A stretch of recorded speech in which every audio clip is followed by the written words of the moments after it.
All right, I just got here to Kohl's. I gotta get this 1934 up and running for when we go to You gonna go help him, Skittles? Colorado in June, and You gonna go help Jose? gotta go to the expert so I can make the trip and hopefully not break down. Right, watch out, Skittles! Watch out, Skittles! All right. Oh, watch out, buddy. Oh, let me back up. Is that open enough? Yeah, does this have 18-inch tires or 19? We'll find out. I had the ramp on. Perfect. All right.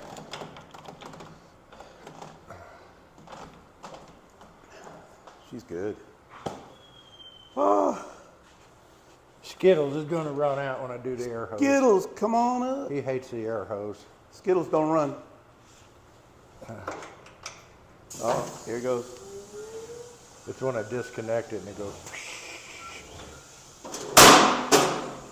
Hold on, ready? Oh, it's all right, Skittles. Skittles, come here. We need your help. 1934 Harley Davidson. Need to get it ready for the June ride, total loss. So, you being the expert on these long rides and what to look for, so that I can make it worthy. And hopefully, what? Oh, Skittles has got some input. When's the last time you ran it? Boy, about a month. Okay, so it's been sitting? It's been sitting. That's good. Okay. All right. So drain the oil. Yeah, we're gonna drain the oil and that'll tell us whether we need to rebuild the oil valve or not. Oh. So this All right. bike's been here before. Yes. Yes. I don't remember what I did to it. Or what I've done to it since. Let me get this stuff What off. did I do to it? I fixed the crash bar. Oh, and we changed the handlebars on it too. I Remember? changed the handlebars. Yes. Changed the Did handlebars. I do the carburetor? I don't think we did. There was some. We Somehow did the it's- crash bar. We did the handlebars. I think that was about it. I don't think I there was- didn't rebuild the gas valves or the carburetor, no. check the intake for leaks. You might have checked the intake. I for see it's leaks. got my spark plug connectors on it, Yeah, so I must have done that sometime or another, we did. because you don't like those. What? The spark plug connectors, the Ray J's. Oh, I think I changed those. Oh, so I gave you some and you put them on? Yeah, I put Okay. those on because you could just boop boop, Yeah. and I'm up and running. Otherwise, it's a pain in the, you know what. So, Well, it's just not leaking. Did I rebuild the oil pump? you probably did. Sure. Anything that's been I'm done, you've thinking done. I did, because I'm seeing some signs of stuff I do. All right, what's all this mess? Jason lent me this so I can pack some stuff when we're in Colorado. Probably need to rain gear. Definitely rain gear. We'll be gone 3 days without a vehicle Right. So, overnight, so enough clothes. yeah. to just be like me and wear the same pair of jeans every day. Hell yeah. Same t-shirt. Yep. Here's one thing I do. Yeah. When it's on its kickstand, that's the heavy side. Yes. So I put all my tools on this side. Oh, okay. That way it's easier to balance up. While your heavy stuff's on that side, it just makes it harder to stand. And when I'm riding though, what about the balance? You all notice. Okay. All right. Then I'm going to mount a fire extinguisher here, point it right there because I caught fire one time right there. So, I thought I rebuilt the carburetor because of the fire. you know what? You're right. I cleaned it out, but it wasn't clean enough, and I think you redid it because, you're pretty good at that, and I'm just learning. I mean, I'm always learning, but I learn more from you, from watching. So I'm glad that you're allowing us to videotape this kind of stuff now. All right, we're gonna start draining oil and see where we're at there. Okay. I'll do that. Carburetor doesn't leak when it's sitting. I don't see. Doesn't look like it. Not that I'm aware of. It's been a while since I've been on it. Fuel filter's a little funky. Does this work good? Does this stay up? Okay. Yeah. All right. Well, You got it set? Oh, you already. yeah, I've already started. Not much came out. Does the oil, does it have any in it? That's a good question. I haven't written it, so I usually check it and then put oil in if I need it, which I might need oil.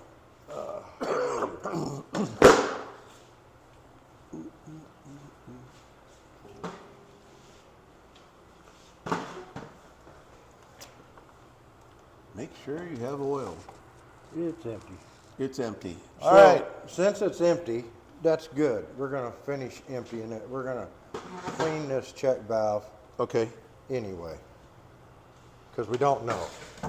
If it had oil in it and this had like 10 or 12 ounces in it, we'd know it was leaking by, Right. which the letters on this thing get worn out and get stuck in the check valve. But since it's already drained, that saves us a lot of draining time. I want to look at this. Right. Okay, that all looks pretty new. Okay. Yeah, I think we redid that because at one point. Oh yeah, because it's got the cotter key. Yes, to hold it, so I don't lose it. Yeah, like I've done in Jose the has past. a bad habit of these falling off into the tank. And he pulls the rod out and these aren't there no more. Yeah. So I know his VLH, you know, we put the cotter key in here, Yeah. so that doesn't happen. Because that happened when we were on that one ride in Sierra It happened Vista. to you twice. Yeah. Yeah, Yeah, I don't want that happening again. okay. So we'll finish draining that oil Okay. and then we'll rebuild that. All right. These feel good, but we're going to take them off and rebuild it, so we'll drain the gas too. Okay, I had a question on the battery and then the, what do you call? Charging Yes. regulator. Regulator, thank 'Cause you. You didn't know if this was been converted to a two-brush. I believe it has been because it's got kind of like a computer chip. Pull the regulator cover and we'll know. Yeah. So, All right, I'm gonna well, I'll pop wait. this off. So, yep, got it. All right, let's pull this. Pull all this stuff out. Can we get this off? That's a conversion electronic regulator. It has a light, says it's charging. So that tells us that the generator's been converted to two-brush. The good thing about that is you can use any kind of battery you want here, Okay. including this That's been there a while, so I'd AGM type. probably put in a newer one. If this was still three-brush generator and the old style relay, Yeah. you can only use an acid-filled battery. Right, right. You'll get by with one of these for half a day, maybe a day, and then all of a sudden you're going to start smelling acid and look under here and this thing going to be all exploded and burn out. So with this, I can use any kind, right? Any battery. You can Okay. use a wet cell or these, which we can get, you know, along the way at any parts store or Home Depot. See where you're at, since it's just been setting. But you accidentally hit the horn, so I know it's got a little voltage. Yes.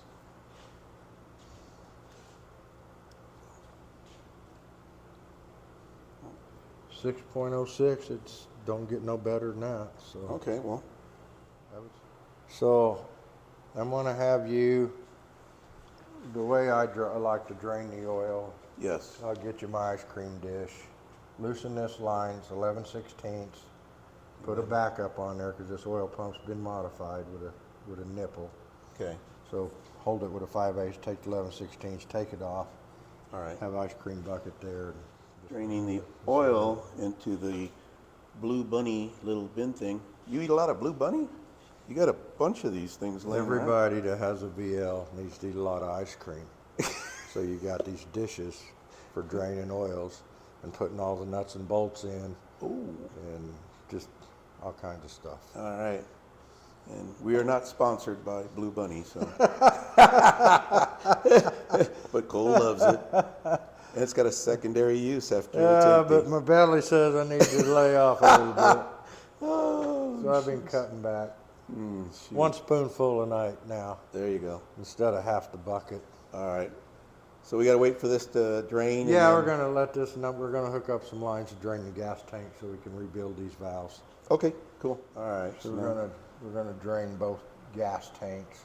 Okay, So just a hose into a can, but, so we can take these valves out and rebuild them. so why are we gonna rebuild these gas valves? So we don't have any gas leakage? Yeah, in the design, they don't really seal.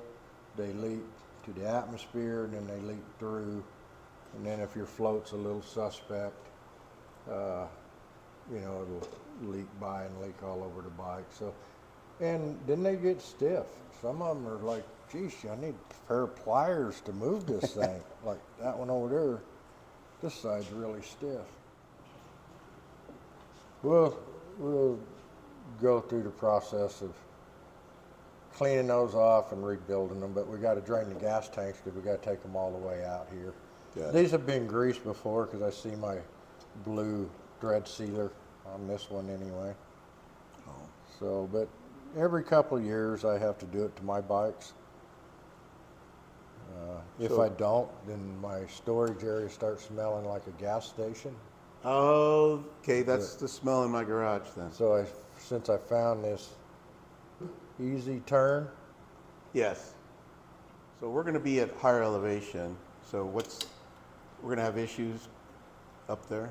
yes, So what do you do to, everybody will. yeah? So how There's do, just no air up there. So we'll set these carburetors in Durango okay, the best we can. right, And then as we're going up, hopefully it's best not to touch them. Just let black smoke and just roar through. But if it gets to where I just can't go, we'll start pinching in. This is the high speed. We'll Okay. start turning it in a little bit at a time while we're under power until we feel the bike pick up speed again. okay. And then you stop there. Small increments, not turn the whole. Yeah, damn small thing. increments, not like Jason, full turns. And then it won't even idle or run anymore. He's like, the carburetor's messed up. Right, so we'll just mess with the This one here, we do this one only when we're stopped idling. okay, And we may lean it out some, which is same way, turn it in. got it. So, This is the key. Hopefully, if we set them in Durango, we'll be good enough to get over the top and get back down low okay, without really having to mess with it much, unless our carburetor's all out of whack to begin with. I'm thinking we're gonna take this off, okay. we're gonna test the intake just to make sure. We don't have an intake Because leak. if you have intake leaks, you not only run the risk of burning out a cylinder, this ain't gonna adjust. You'll turn it and it don't do nothing. Oh, So how do you lean it out if you don't know what you're doing? So I think we're gonna test it. It's just a good thing. I'm pretty sure I have tested this one before, right. but I don't see nothing on the threads or anything, which makes me a little suspect. So we're gonna make sure. Yeah, I just don't see anything that I use. I use nickel seal. Right. Which will make a mess out of us, but it's effective, and I learned it in the oil field. Yeah, I bet you. You want to place a bet All right. that this leaks? That's gonna leak? You think it's not going to leak because you've been riding it. Yeah, It starts good. yeah. I think because it just looks dry. Would that cause a backfire if it leaks? No, your backfire's coming from this. Oh, yeah. It's, when it's sucking air back in and it ignites. So. Okay. This can cause a backfire if it's bad enough, but typically it doesn't do that. But I can see where your exhaust spits out. So it spits out, it's sucking air in. And then you get a rich mixture in here and it sparks and goes pop, pop, pop, pop. Plus, this style of exhaust always barks. For the 34? Yep. Yeah. A couple other Oh. things. This is on backwards. Wait, what? Yeah. should be turned around. We're not going to change it at this point because your brake light's hooked up and everything. It Oh, yeah. just aesthetics. So this here, Should be flopped around so that it curves Oh. around the exhaust. And Oh. lines this rod up better. It'll be lined up there instead of out here. And the other thing is this here should be on the inside of the exhaust. oh, But I was testing it earlier and your throttle seems to work yes. fine, so we're probably not going to mess that. But it No. wouldn't be hard to change, to reroute that to the inside Right. so that the line is better. Just a couple of things I noticed. All right, we got one of the gas valves out. We're going to re-lube it, check it out. There's probably a million ways to do this. This is the way I do it, and I've done 100 of them, so it works. We got to get the old cotter key out. The first thing. Get it straight as we can. We'll replace the cotter key. So I got it clamped in the vise pretty tight. Squeeze that spring. Grip the cotter key here and pull it out. And be careful not to let the pressure off of this so the spring and washers go flying and you're chasing them around the floor. So this has got a washer on one side and spring, but no washer on the bottom. So I gotta find a washer to put on the bottom, which will help it seal. So I just pulled it off. You can see how dry that is. It's dry as it can be. I'm pretty certain this thing was leaking. So, you know, depending on how bad they are, a lot of people try to lap these with lapping compound. It's just a waste of time. So the key here is this easy turn, which you can't see the label because my bag is all messed up. You can see a little bit. Yeah, so what this easy turn, you can look it up. It's aircraft fuel lubricant. And started using this on the Cannonball, and then it grew legs, and everybody that has these type of valves, which are on many years of motorcycles, has been turned on to easy turn. And this stuff is sticky, sticky, sticky, but it's gas resistant. So you can see I'm pretty liberal with it. And it gets everywhere. So I got a bunch of these rags here so I can kind of keep somewhat unsticky. And then we put this back on. And it squeezes out everywhere, which is what I want to see. Spin it around a few times. Okay. Needs a washer on the bottom under the spring. A washer on top over the spring, so bear with me while I grab a washer. Went and dug a washer out of my pile. Alright, so I'm going to squish that down. Get the new washer in, or cotter key. I don't want the end sticking very far out because you will catch your hands on this when you reach down there to turn the valve sometime. Come back with a little blood, and then I'll squeeze it around. Okay. Then I got this little tool here that used to be a screwdriver that I cut off, and it's what I use to clear the center of the valve out. So turn around a few times, poke that through there, push the stuff out, see all that. Oh, okay. Wipe it off. Do that a couple times. That gets me a hole back in the center. I forgot to do this once, put the valve on, and there's nothing I could do to get the gas to flow through it. So now I try to wipe off as much as I can.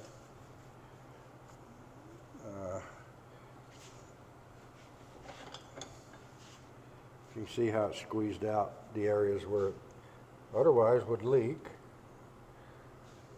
We're ready to put this one back on now, and just I can tell you how nice this feels, and you'll know it. So, I used to use this thread dope that I got from the gas company called like Blue Seal or something. Yeah. Now I use this Loctite stuff, which I like a lot better. Loctite 592 has a tons of uses. I'm gonna have to get some. It smells wonderful. For real. Because it double. Oh, okay. Oh damn! It does. Like I thought you were messing with me. Smells Dude. like lilac. I'm or like, something. oh hell no! I'm So not falling for that. It don't take much. I was like, here, this smells great. Try. Oh god, no, that smells good. It does. It's, Shit. I don't know what's in there that makes it smell good. Probably not good for you. Oh great! We've been inhaling some stuff that we shouldn't.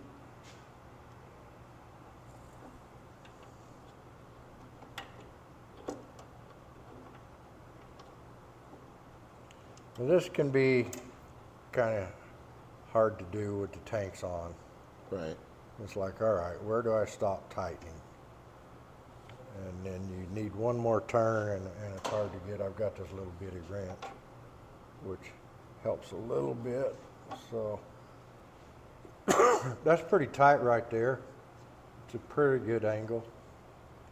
So I'm probably not going to go any further, Okay.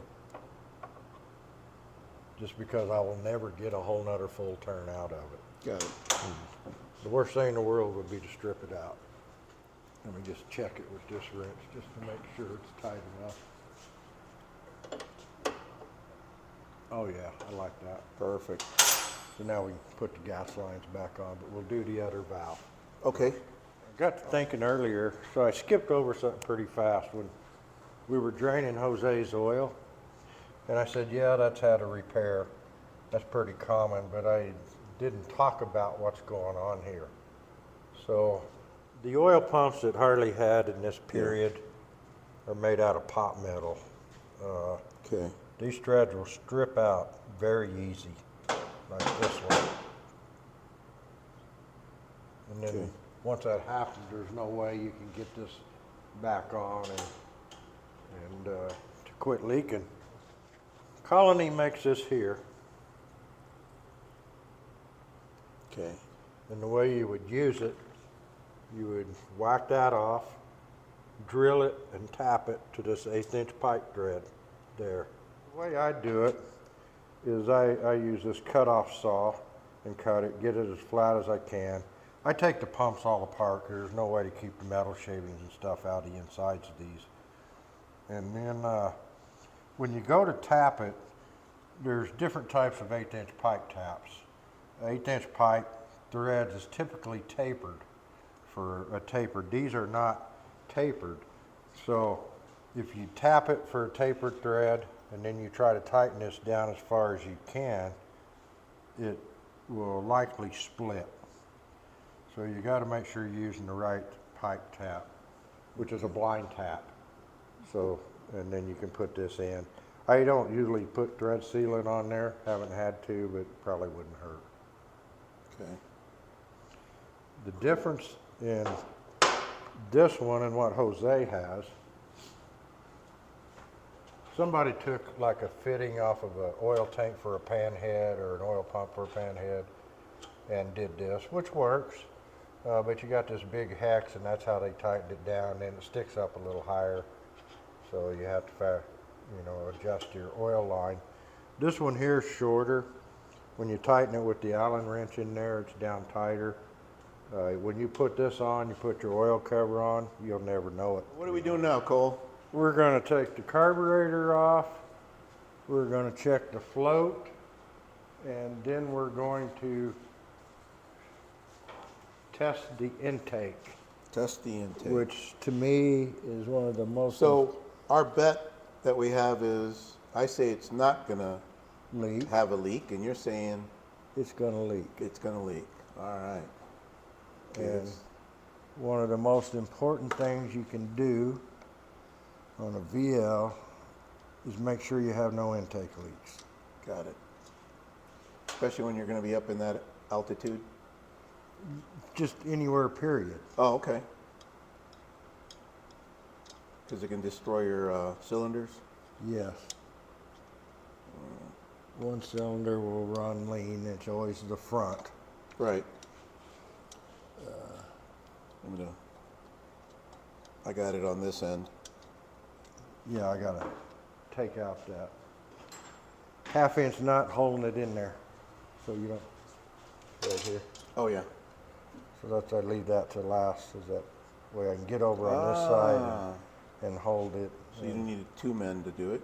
One man job. Yeah, and then I hold my hand over the fuel outlet until I get it outside and drain it. But so yeah, see, I got my hand over that.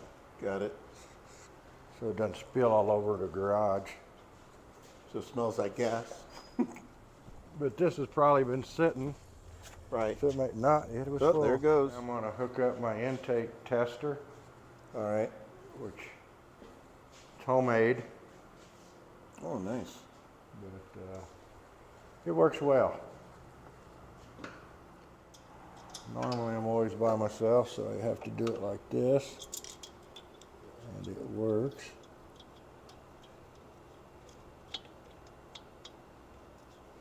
So you made that? Yeah.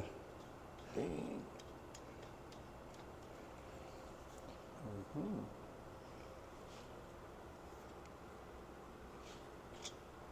And it's one of the most used tools I have. 'Cause, it's just, the intake leaks are the killer of flatheads. Oh, man. Don't want that. Now, it's not a perfect seal, so we're gonna see bubbles there, but that's always a verification that I'm doing something. Right. So what we're looking for is the areas on these nuts, and then the head gaskets, and then the spark plugs, and then those primer valves. We'll test them all. Okay. All right, so I don't have that real tight, but it's good enough for the test. I have this set. It's about 10 pounds, which is all we need. So we're going to hook the air hose up, pressure it, and then use soapy water. Okay.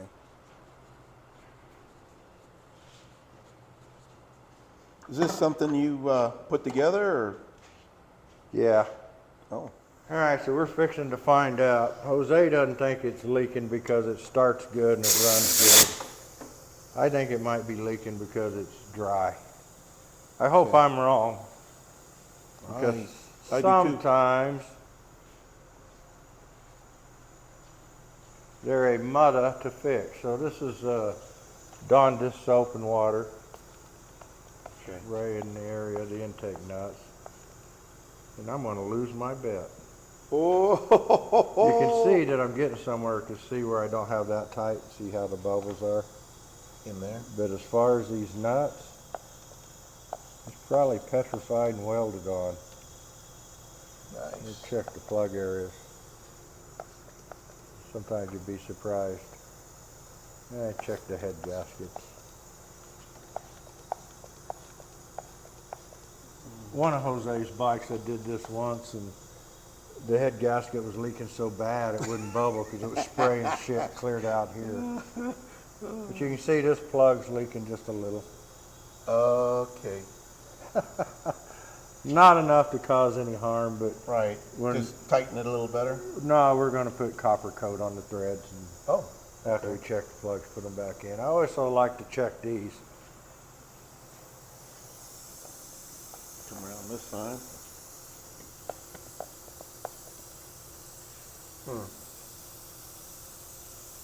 Doesn't look like anything's happening. No, we're looking good. Head gaskets are looking good. Sweet. How much did I lose on this bet? I don't know. I'll tell you later. I was really hoping. Well, I'm glad it doesn't have leaks. 'Cause Maybe enough for me to buy that house next door. we can talk about what it takes to fix them, and it can be a nightmare. A lot of people use peak seals. I still use the same old brass seals. I anneal them, which means I heat them up cherry red, and then I let them air cool. A lot of people quench them. I let them air cool, and then I use nickel seal on the threads, the seals, the nuts. Okay. And I'm pretty liberal. I go through about 3 pairs of plastic gloves. And if you rub your face, you'll look like the Tin Man from Wizard of Oz. This stuff gets everywhere. But it works. And I've tried all kinds of different sealants. You know, I've tried Yamabond, I've tried this Loctite, and this does work, but a friend of mine said that where he's used it and then 2 or 3 years later, it must dry up enough to start leaking. Okay. This always works. That's all I can tell you. Perfect.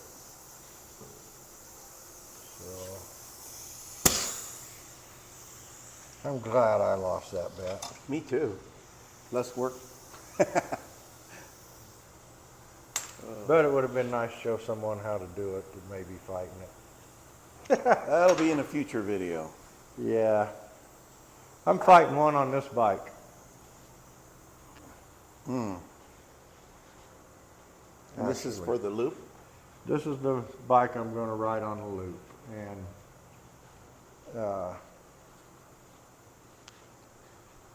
Caution, parts may fall I off. tested it, and it leaked. I tried to tighten it up. It still leaked.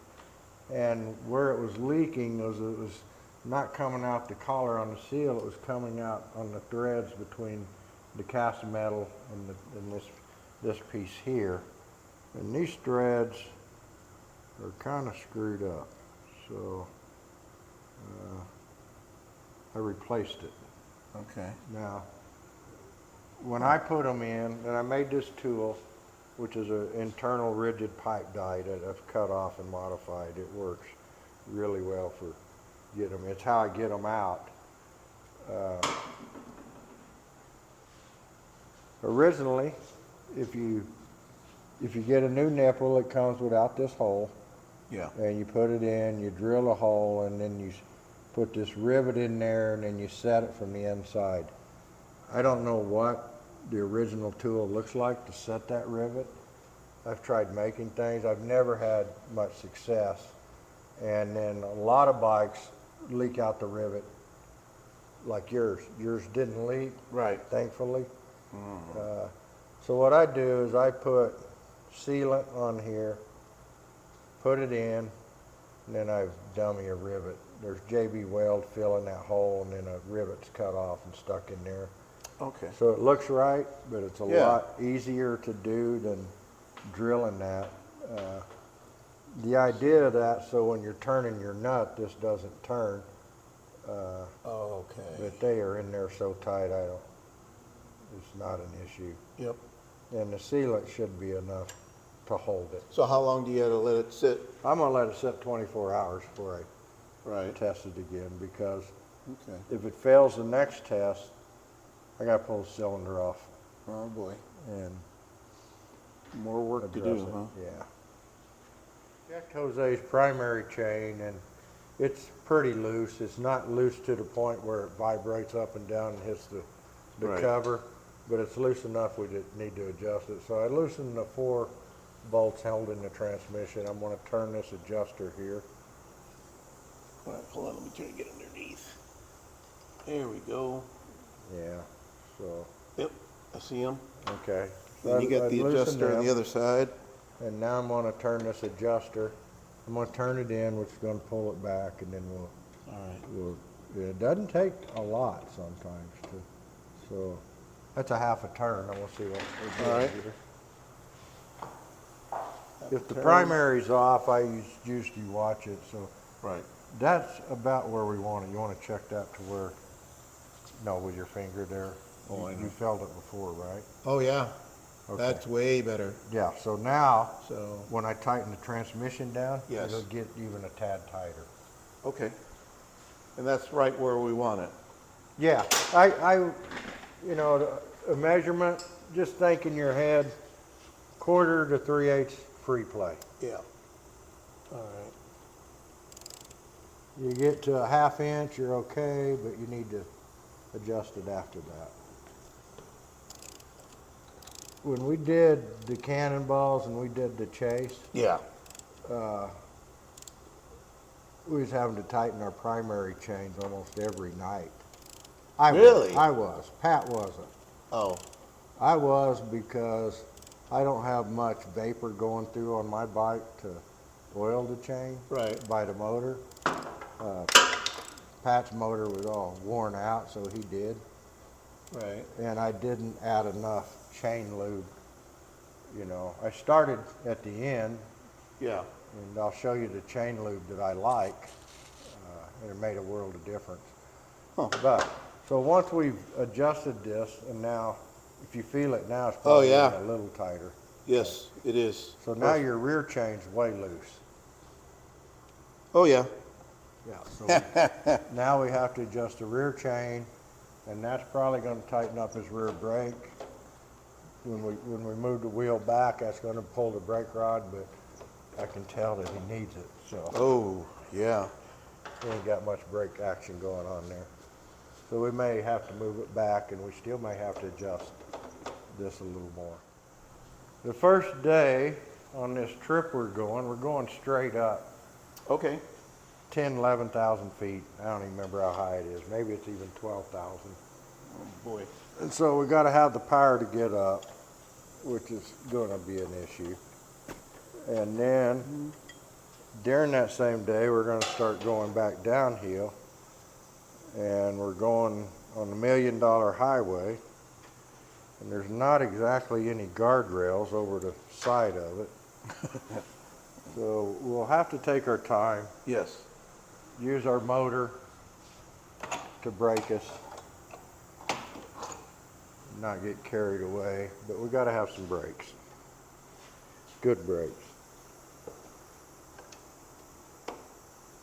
I like to loosen that up, so now I got to get a 9/16 and loosen the adjusters. Okay.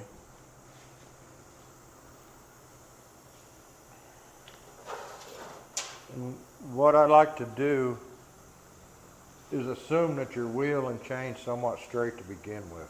Right. We will check it when we're done here, but so what I'll do is I'll adjust these the same each side by measuring these flats here. The lock nut backed off, so now I can start adjusting them. But when I say I use the flats, I like to mark it.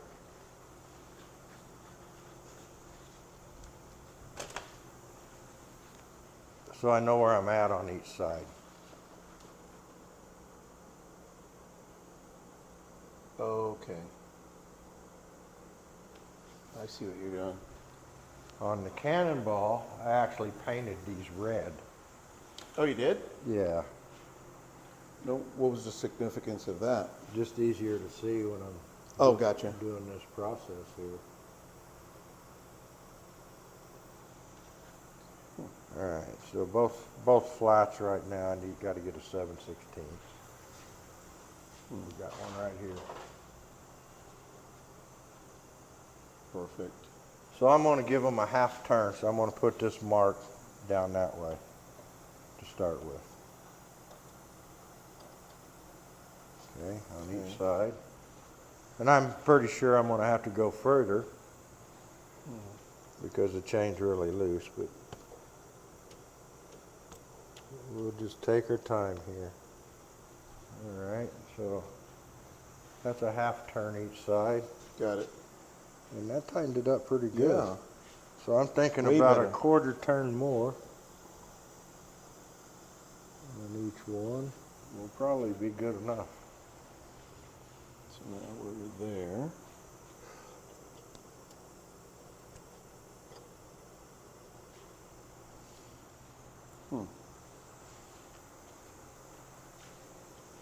We're going with that right there. And again, it's a feel thing. Oh, yeah.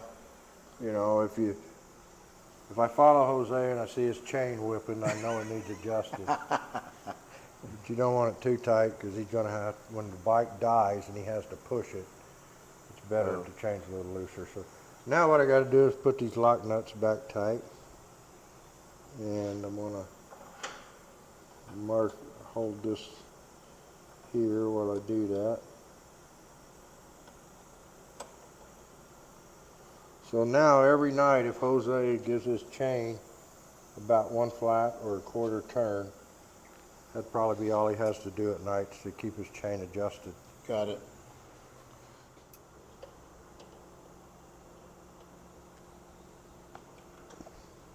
Then we gotta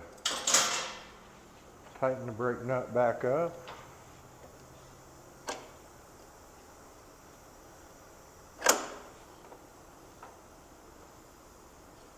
Okay. Put the keeper back on Keep her back on. and tighten this nut. And while it needs to be tight, it doesn't need to be farmer tight like it was when I just undid it. Oh. Well, I wonder what farmer did that. Yeah. I bet his name's Jose. Oh no, senor. He's like, I don't want You this. know me. I don't want this shit falling off. Like everything else that falls off. Yard sailing. Is that That's what they pretty call good. it? That's it feels Oh. good. So.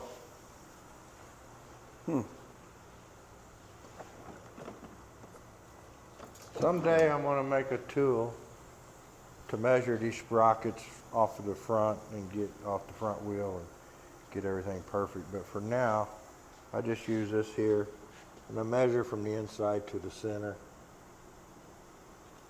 So what are you measuring I measure from the inside here to the center of the axle, there? Yes. Here we inch get. and 3/8. About a 1/16 over an inch and 3/8. Good enough. Good enough for going So, over. you know, and it doesn't hurt to take a look. Now I'm going to show you another trick. Uh-oh, another trick. Everybody's got their own preference for chain lube. Yeah. This stuff really sticks to the chain. Most chain lubes, it just falls What are you off. doing here now? Chain lube. Chain lube. And like I say, normally I use an acid brush, but I am out. Oh no. So I'm using a popsicle stick.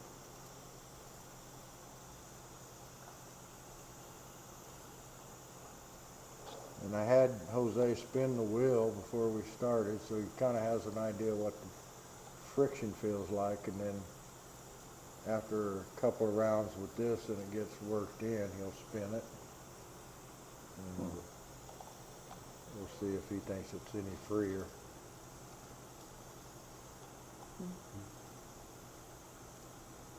So yeah, this chain lube I found is just the best.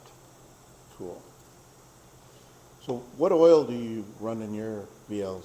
I use Valvoline Racing 60 weight 60 weight. Got it. all year long.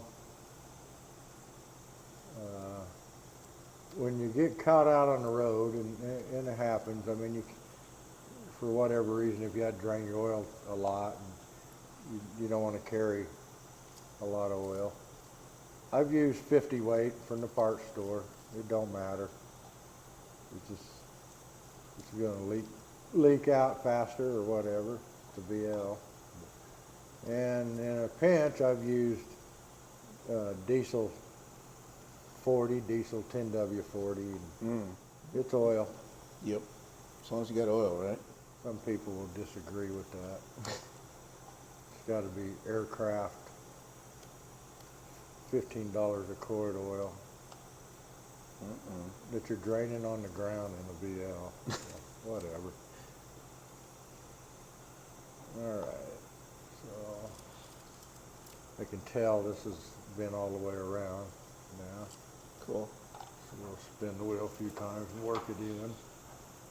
And it's going to drip some, but it actually doesn't drip bad. Right.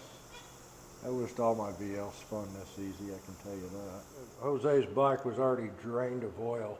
It was a good time to go ahead and take this apart and check it out and clean it. Because next to the intake leaks, this is one of the most important pieces on the bike. What is that? It's the oil pump valve.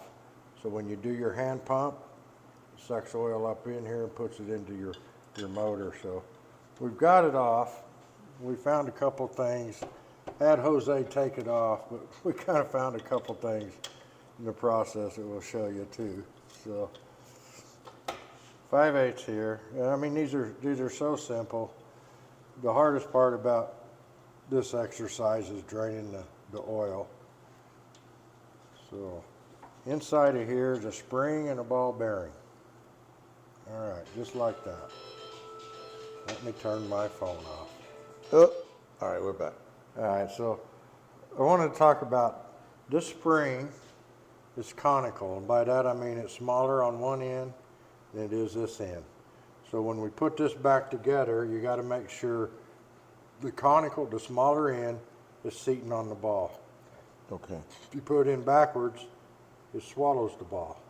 Ooh, don't want that. And you can pump your hand, and you may think you're pumping oil in, and you're not pumping any oil in. So I just got a call from a friend of mine talking about this on another friend's bike he's working on. I don't want to mention his names, but the guy's bike he was working on was Tom McBride's. They found this was in upside down. Oh no. Tom had been riding the bike, and so the only oil that he really had in the motor was what was coming through the oil pump, and over time, and the fact that he never drained his oil, so it was leaking through. So the other thing that will happen is if this is in backwards, when this is sitting in there, oil out of the tank's just running in and filling your motor. Okay. So, and the leathers on the hand pump, over time they break off, or you get a little dirt or grit inside of your pump area, and it gets underneath this ball, then it's going to leak over time. There's only one way to check these, and that's take the line off, drain it, and then go away for 2 days and come back with a little measuring cup under it.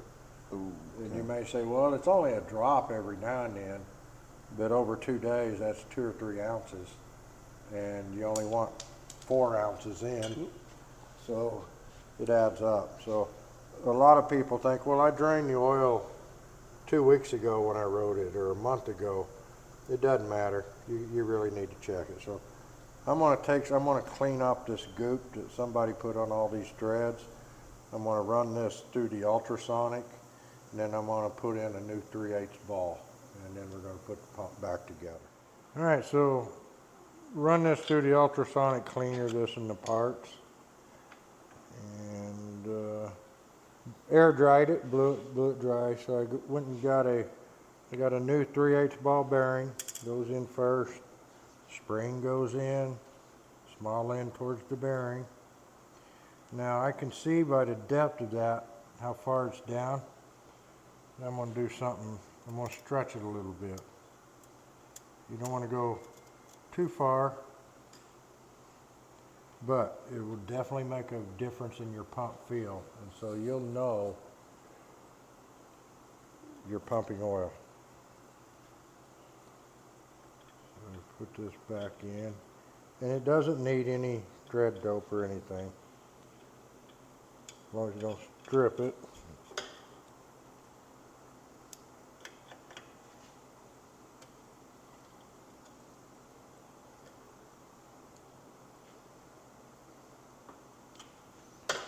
Alright, so now we've got a clean pump check ball. I want to show a couple of other things. If you buy one of these new, then you can. This little brass ring is too big in circumference, and it has to float. It has to slide really nice on there. Inside, the outside has to slide inside the oil tube, and the inner diameter here needs to slide that easy. And some repop ones that I bought don't. You can take this off, you can take these off, you can hone the center there so it slides this way nice. And then I can put it in a lathe, and I don't use a bit on there, I just take emery and turn that down. The other thing I do on freshly painted gas tanks is I take a hone through that tube, make sure I don't have any paint, old primer flakes or anything like that. And then I take acetone and a big long prod, and I clean that tube really well. So your stuff is all looking pretty clean. There's no reason to clean that tube. So we're just going to put this back in. It goes in dry, and snug. Do not over tighten this. This will break from that casting right there. I have a few broken ones. Oh no. So we're gonna put this back Skittles, you gonna in. help us? Guess not.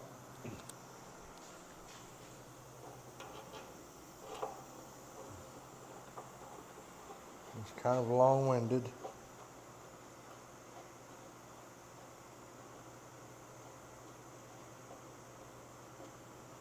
7/8 wrench.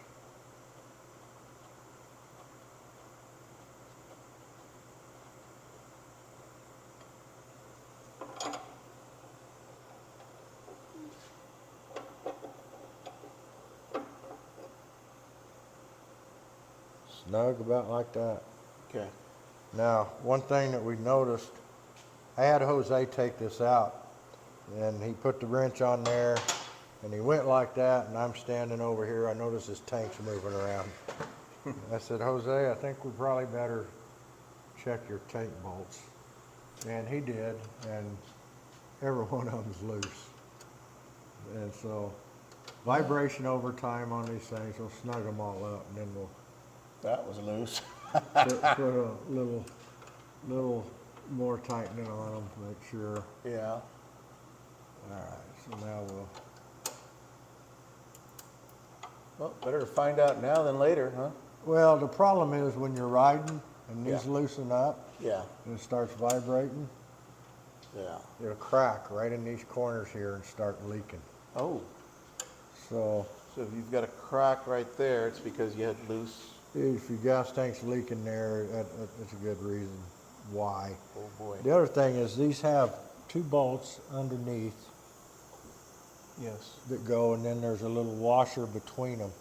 You got to make sure that washer is correct and spaced, or not the washer, but the big long bushing Yes. in there.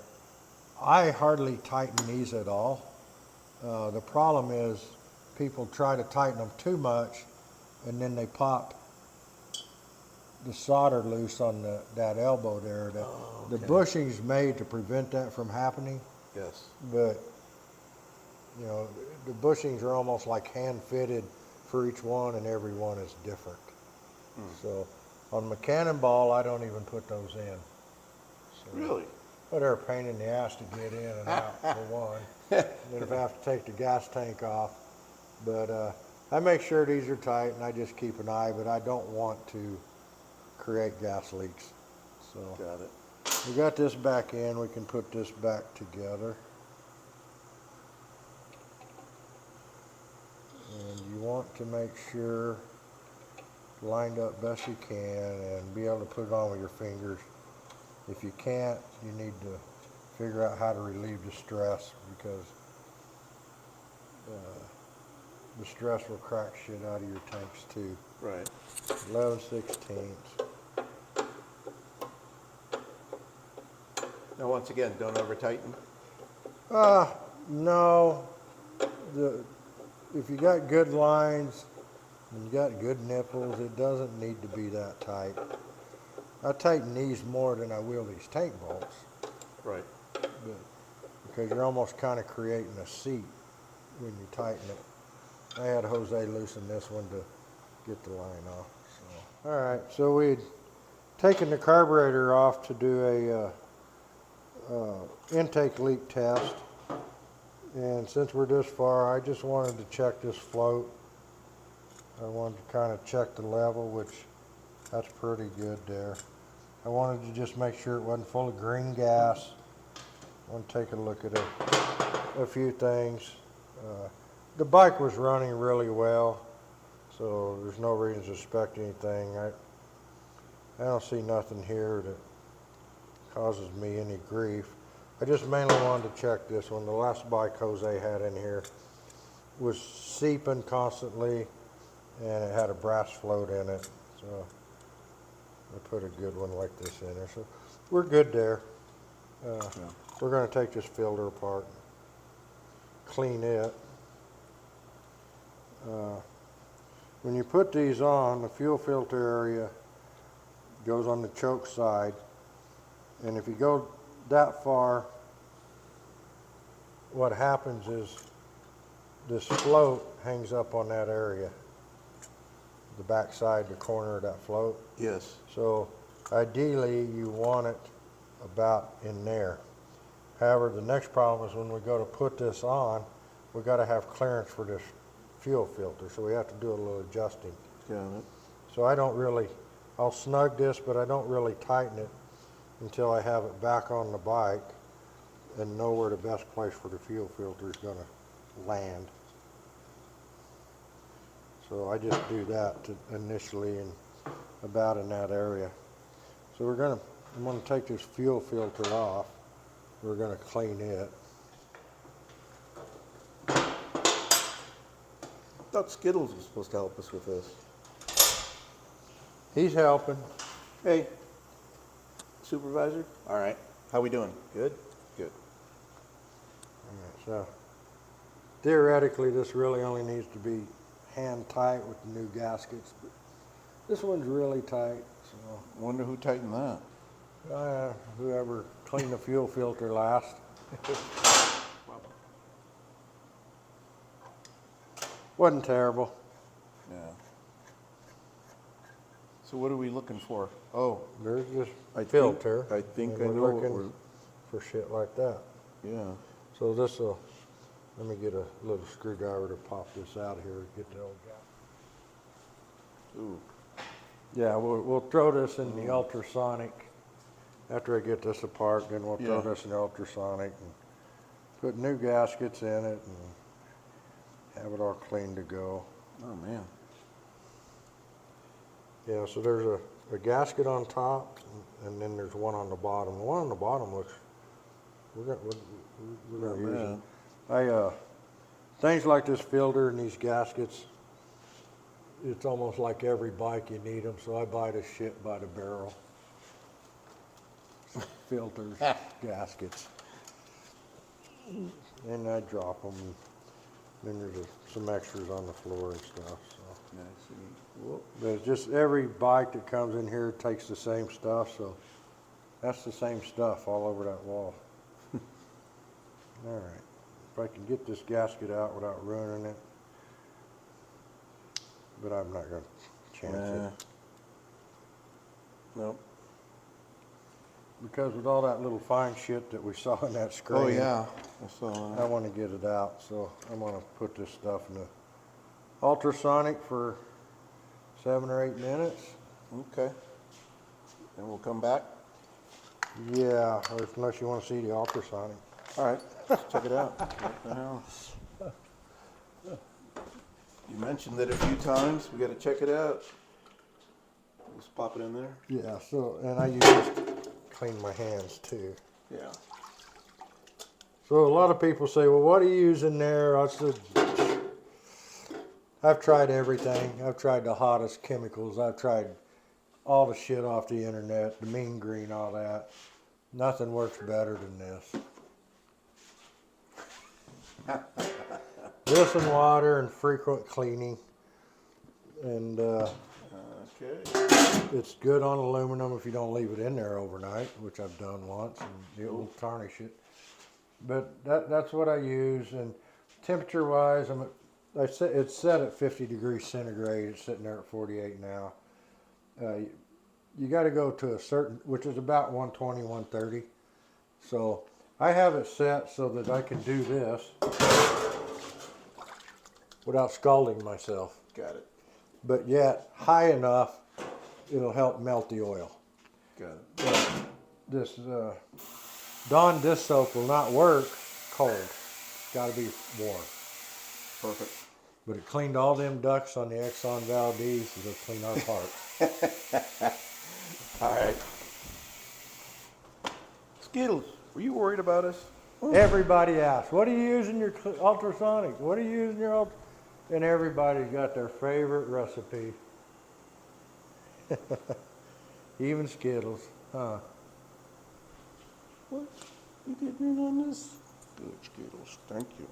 Okay, going on break. All right, so we took Jose's fuel filter apart, run it through the sonic cleaner. We're gonna put it back together here with new washers. You gotta make sure that there fits over the little hole in there. And you'll kind of feel it when it goes like that. So gasket there, new gasket here. And snug. Not over tightened? Just wearing out the cork washers. Oh, So as much as I can do with my hand is plenty. I don't need the pliers. okay. So we're ready to put the carburetor back on. I got to take the intake test plate off. Oh, yeah.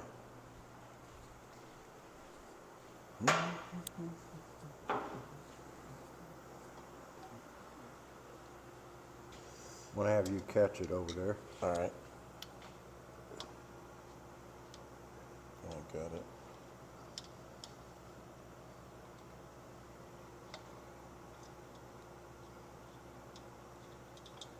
All right. I'll take that. All right. I was going to put it in my pocket. Damn it. Oh, well. All right, Next so time.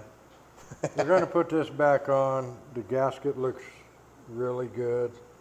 It's got Hylamar on the one side of it. I could smear a little on here, but I really don't. It doesn't need it. It's gonna seal up tight. So this is always fun. So I need my little. What are you looking for? I don't remember taking that off.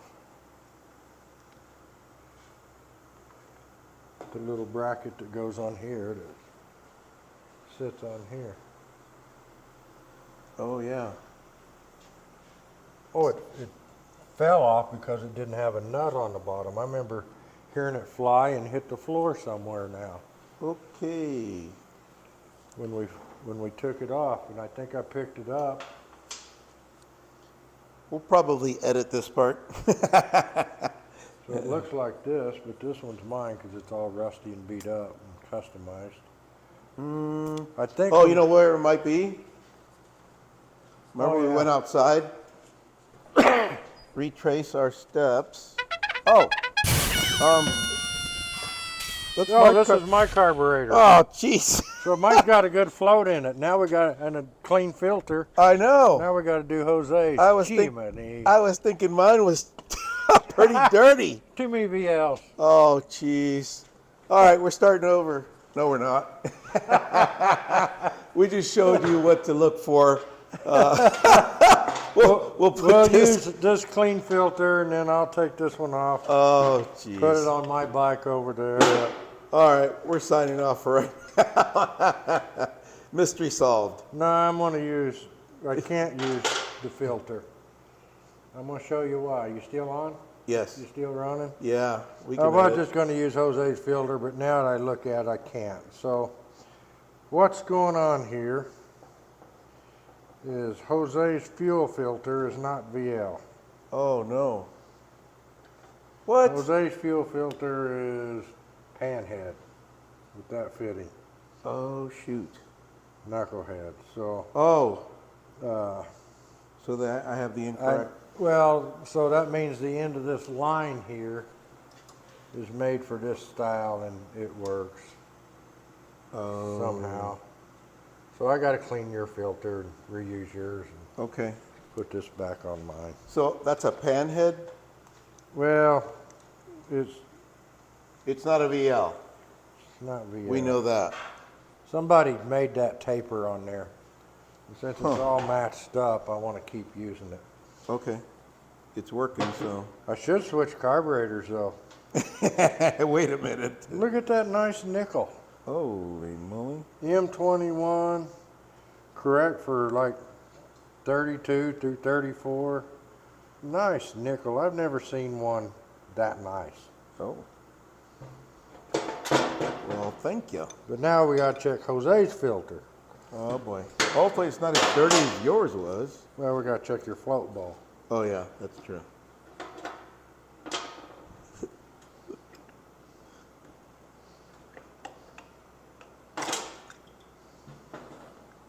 What? It's a good float. Oh, good. Let me see. How do you tell? Well, because it's that style with the bolt that goes all the way through. However, Personally, I think that's too high. Okay. That's just going to cause leaking when he's over on his side stand. Okay. It's just going to leak. Too high. I got to take all this apart to adjust this. You can't adjust them in there, you'll break them. Okay. So don't stick your finger and pull up on it. Well, it's too high. It needs to go lower. Oh, it's got to go down. And so what I got to do is take it all apart. I got a special pair of pliers for bending this tab. Got it. Oh boy. Yeah. And here we thought we were Almost done with this project. except we had the wrong carburetor. Oh Jesus. Wrong linker, wrong bowl, wrong everything. Wrong carburetor. Yep. But I should have just played dumb and put that one on there and kept this nice nickel one for one of Oh shoot. my restorations. You want to see something else that's got this nice? What? See that square block? Yes. That's correct for VL. The only thing you can buy to replace that these days is like that, which is later. Oh. So if you're doing a restoration, you got this nice nickel, you got this square block. How can you beat that? Cool. You can't. Mm-hmm. And I don't know who thought they needed that shit on there. Don't need that on there. Jose gets quite a few people helping him.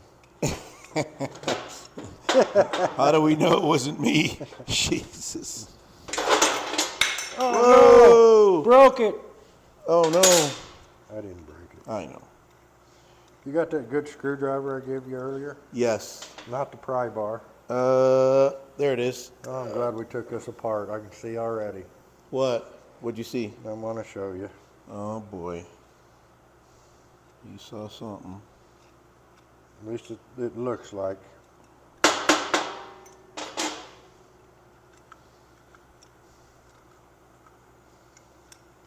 Come on, needle, come out there.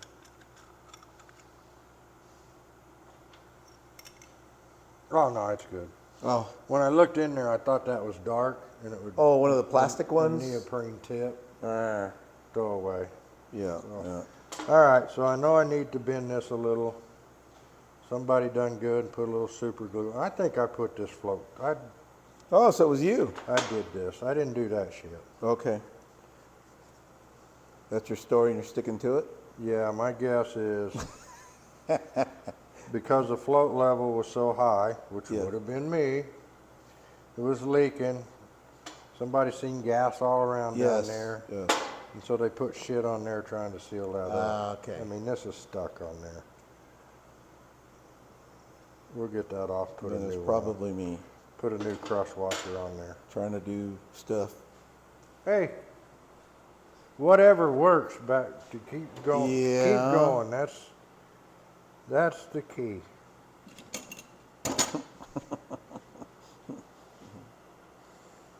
Throw that a goop. All right, so I got this little skinny pair of channel locks, Yes.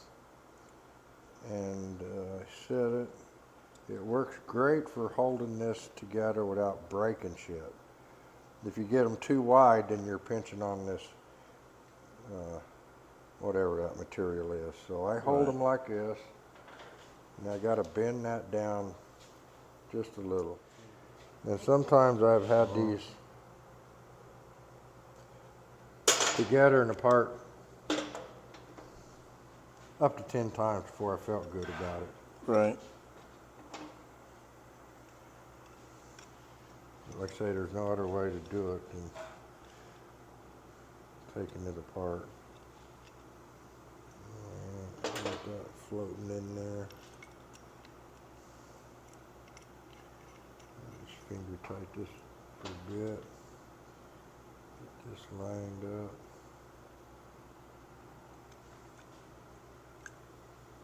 Make sure she's free as I'm tightening it, so you know it's not in a bind. Okay. You may not notice much difference, but that's a little less than what people call level, which is what most people like. I like to sit them a little lower, mainly for that reason of sitting them on the side stand. When I tighten this up, it's going to go a little higher, but it's perfect. Perfect. Perfect. It's free. It's not binding. I just got to address that now. Oh.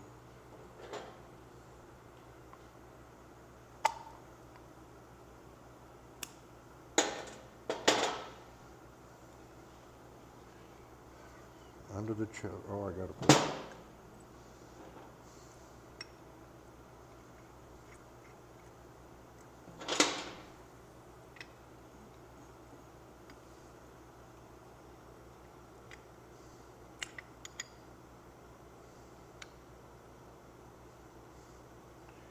What'd you let me do that for? Do what? Put it on there without the gasket. Oops. Okay. Take 2. We'll edit that part out. Then we'll go to this.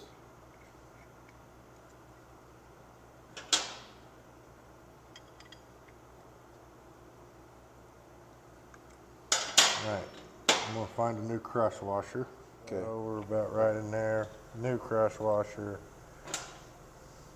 Just you'll make sure you got this spring in holding the nozzle in. Got it.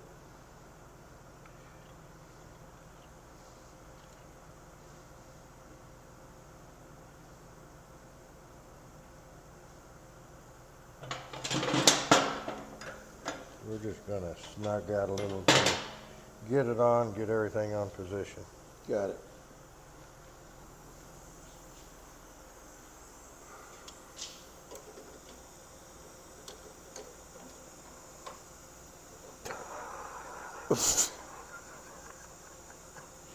Hey, did we ever check This that? is my first day in the shop. Did we ever check that the filter on the? On this one? Yeah, No. we didn't. No, I got to rebuild it, but it's not connected. I want to Oh, get the okay. carburetor on.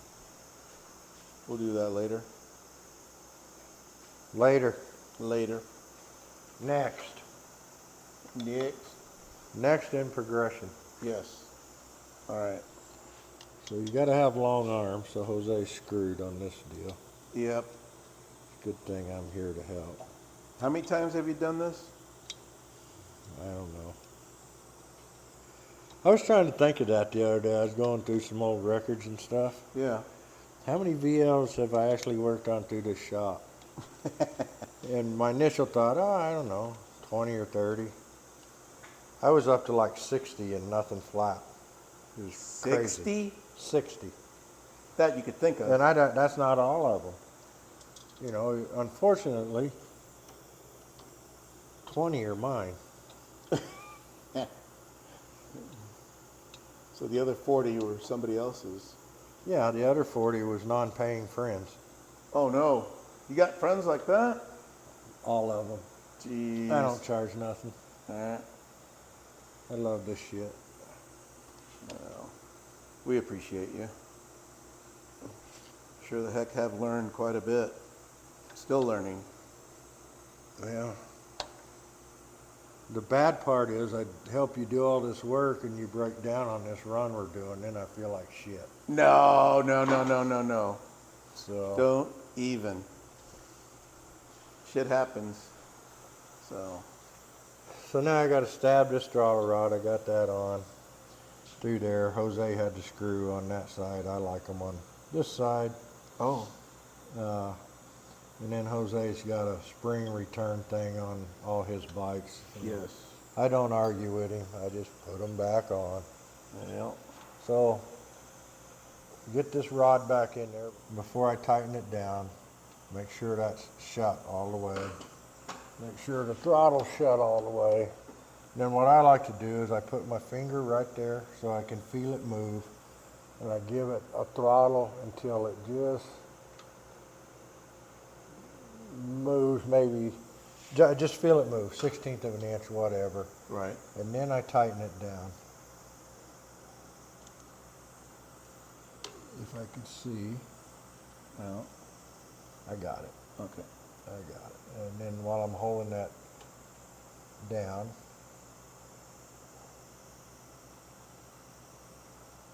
So the reason I do that little trick is so that when I let off the throttle, I make sure it pulls all the way back. Okay. The opposite end of that is I want to make sure the throttle opens wide open. So I'll come over here and look, and it's kind of got a Jose governor on it. It's about 90% open. Yes. So to get the other 10%, I have to take all this stuff here loose, check all these wires loose in here that you can't see, and and then I have to disconnect the one going to the oil pump, get this set first, then hook the oil pump to give him that other 10%. But Yeah. it's Jose, So we don't need that extra 10%. and if Jose's got 100, he'll He's- use 100, Oh yeah. even though the rest of us are using 40. So we're calling this 10% the Jose governor. Oh geez. So I get asked a lot how to adjust this, and the way I adjust this is you want this when the throttle is off. This is all the way back as far as it'll go. It could go a little more, I can tell. Yes. Right now the throttle's holding it back. And the idea there is so when I'm at idle, it's not adding oil. Okay. And as I give it throttle, it's adding oil. So Okay. since I've never met one that under oils, I like to make sure they're shut all the way back when the throttle's off. Okay. So clean that fuel filter and Yeah. Hey, earlier, oh yeah. this right here. Yeah, so this ground wire here was Yeah. hanging down here. And I noticed it earlier and was going to bring it up, and then Jose caught it. Said, what is this? And it's like, well, this screw here had fell out, and this here cable was flopping around in the wind. It really wasn't under there because that was loose. So we got this back, and he says, well, what, is that a ground wire? I said, yeah, actually, that's a shock dope. And he looks at me funny, like, what the hell's a shock dope? So Harley came out in the early days as they learned things after the motorcycles have been out in public and started issuing these service bulletins. And they called it shock dope, service bulletins. So this has basically what we just talked about on how to adjust that oil pump, the control lever and everything. So what they came out with, and it's shock dope number 130, is originally the way this amp gauge and this ground system works. The yellow wire comes off one side of the amp gauge, goes all the way through here. That's the negative post on your battery. Okay? The other side of the amp gauge went to a wire in this dash light. And so the way your bike grounded from the battery to the amp gauge to one side of this ground, this light, which is a little bitty wire, and then another little bitty wire that grounded the dash. And so you're grounding the whole bike right here. Okay. And what they found out is they was having problem with their headlights flickering, blowing bulbs, inconsistent charging and everything, because to charge, get down to the motor level, they had to go through the fork bearings for their ground. Okay. Off the dash, through the fork bearings, and they're full of grease, and so the ground wasn't consistent. So in 1934 or 35, they came out with Service Bulletin 130, which added this wire, which goes off the negative side, the ground side of your amp gauge, and just hooks in right there. I get tons of bike in here that who knows who wired, and because most automobiles ground or the amp gauge works through the positive side, they try to wire these to the positive side. They can't figure out their ground, so they usually just add a ground wire off the battery to one of these here, or a ground wire off the amp gauge to a nut like there, or something like that. But when it's all correct, it really does work well. I've seen some real wiring nightmares, but they made it run. And to be honest, you need 2 wires to make this bike run. When we get ready to go on our trip, these two wires get thrown in my saddlebag, so when somebody has issues with their wiring, we just disconnect all the shit and I hook these up and away we go. That's also how I steal bikes. All right, Cole, what are we doing now? Well, we're putting your carburetor back on, your right one. Yep. And then I got the fuel filter clean, got it back on, got this position the best spot it can be, and then tighten the bowl nut. Now, it's real hard to tighten that bowl nut when it's on the bike. You almost need this wrench. So like a thin wrench? Yeah. Yeah. And now I got to put your shift linkage back on, which I removed to take the carburetor off. Got it.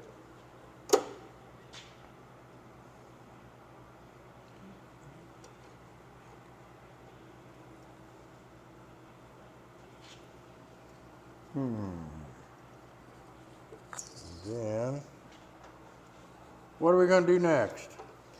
We gonna check the points? We can. Yeah. So we need a $100 bill for that, right? A 20 or a 1 doesn't work.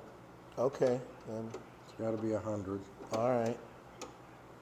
I need to back that up. Hold on. Okay. Then we'll go to the point side. And then we're going to play with brakes. Oh. Oh yeah, the front brake. We haven't done that. We did the back, but you said. And then we're going to check the air in the tires. I put oil in here. We need to put the pump back together and test that. Yes. And then we're about ready for a test ride to see what's left and see if the brakes need more adjusting. Clutch feels pretty good. It had no issues before, but what I like's an 1/8" free play in this. So when I rock the clutch back, before it hits, which will be pushing the clutch in, I need free play there, and this is perfect. Okay.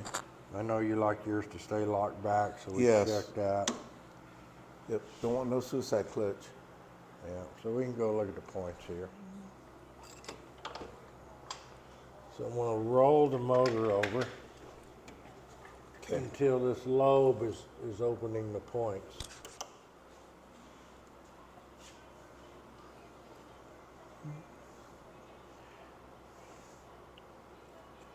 So I like them a little, I just happen to have a feeder gauge that starts at 18, tapers up to 20. So Perfect. which these look a little wide. So they're currently about 22, which ain't bad. Let's see if they're bigger than that.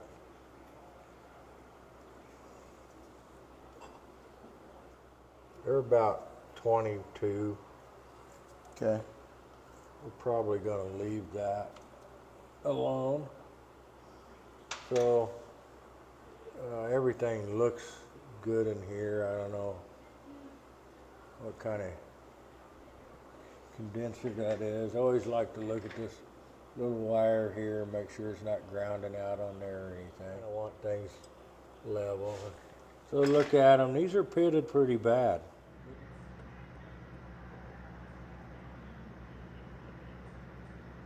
See, it's one half's burnt and the other half's not. Yes. So we're gonna file that smooth, but that's also an indication of a bad condenser. Oh no. Ain't no biggie. We got condensers. Okay. But so we're gonna file that with some emery cloth, get things flat again, and when we run this bike and test run it, I'm going to pull this off. If there's a big spark, which is what burns them, that means your condenser's bad. It should just be a fine little blue buzz. And that'd be perfect. Not a gigantic spark. A lot of people, oh, look at that great spark. No, that ain't good. Just want a fine little buzz. Otherwise, it'll burn your points. So while I get the emery cloth out and start working this over, we'll take a break. All right, so Filed the points down. I got them fairly smooth again. Went ahead and set them between 18 and 20. But I got to thinking about some other things that I wanted to discuss. So with the points open, you know, you shouldn't have any continuity, and we don't. So, but the reason I bring that up is a lot of times people, you know, are trying to help them out, usually on a road run or something, says, well, I lost spark. I don't have no spark. It's coil, condenser. It's always the coil. It sometimes never is the coil. And so open this up, and immediately I can see a brand new set of points. Yeah, I just changed the points. It's like, all right, here we go. My opinion, I take this timer all the way out to change the points. And here's the reason why. On the back side of this plate, you can see this square nut. It goes in there like that with the insulator. So, like that. There should be a piece of folded up cardboard on each side. This doesn't have it for demonstration.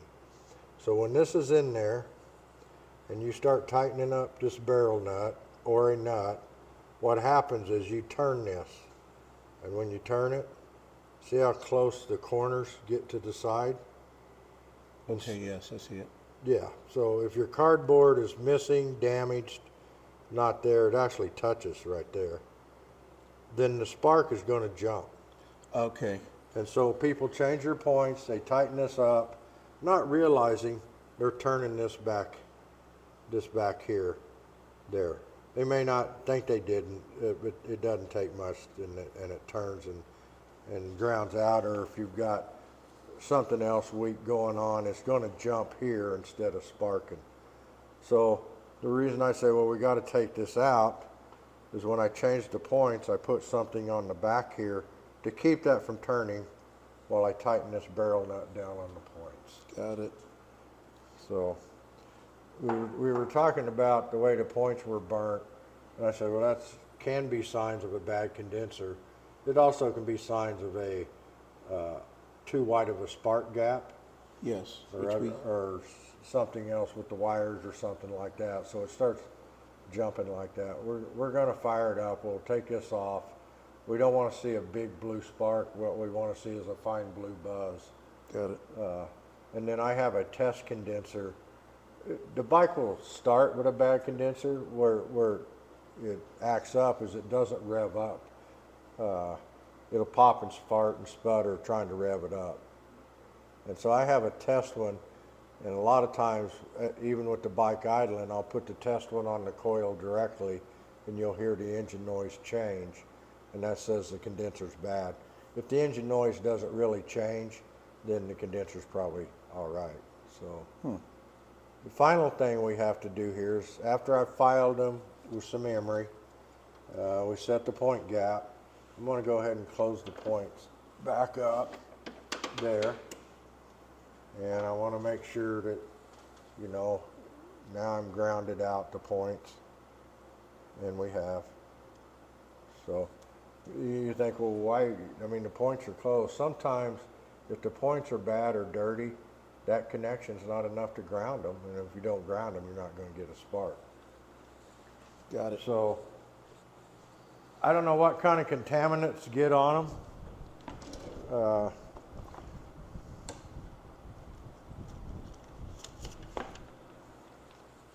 But I've made a lot of bikes that had no spark restart again just by cleaning the points with $100 bill. So make sure it's 100, right? It has to be 100. All right. Perfect. Dollar bill, 20 don't work. And it's amazing that you just stick it in there, the points are closed, so stick it in there. And But you gotta have 100 though. nothing else works. Okay. And you just clean You heard it here, folks. whatever kind of contaminants get on there, dissimilar metals or whatever. And by golly, that's clean. What if you don't have 100? You're kind of screwed. Oh, damn. Oh. Yeah, you're just... We're just kidding, folks. Find a buddy with 100. There you go. So I actually told somebody that and said, yeah, the 100's got aluminum in them. And that helps clean it, and they believe it. Oh, God. And I made that shit up. Oh, God.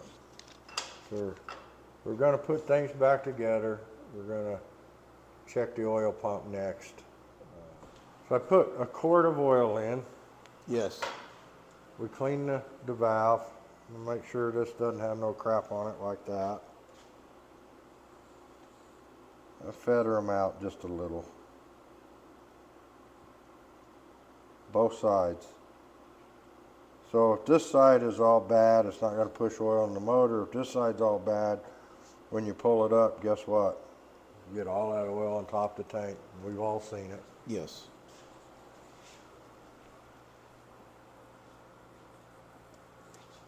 Work it in there. Sometimes it helps to twist it in. All right.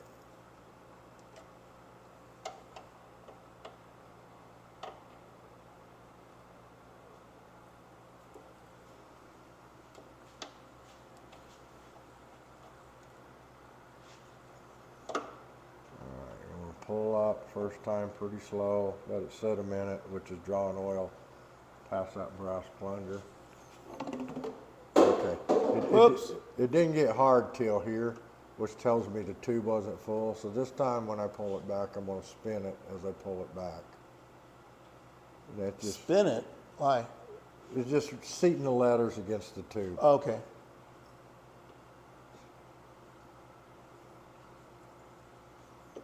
So it's hard there. It's still not filling the tube. And so the right answer is new letters. We're going to try to feather them a little more and see if we can Okay. make it work a little better.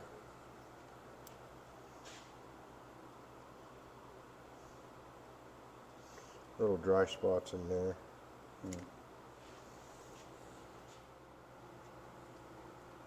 Okay, well, hard there. I'm going to go ahead and push it in. I'm going to draw a new tube up.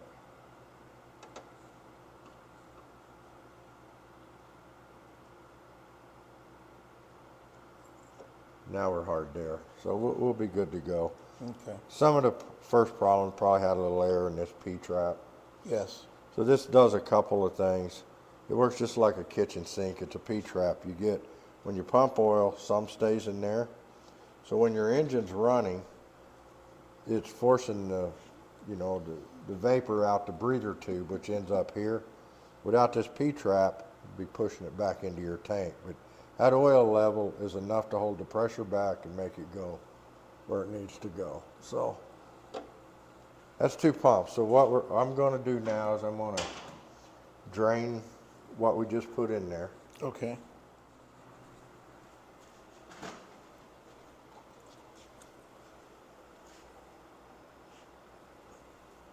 And so we're going to talk oiling systems,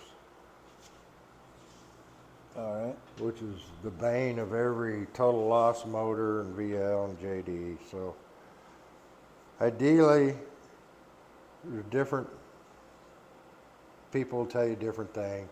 Anywhere from 3.5 to 5 ounces. Some people like 4, which is the norm. Some people like 5. I put 3.5 in a open case and see where it's at, and it's right at the bottom of the flywheel. So a minimum of 3.5, but a max of 5.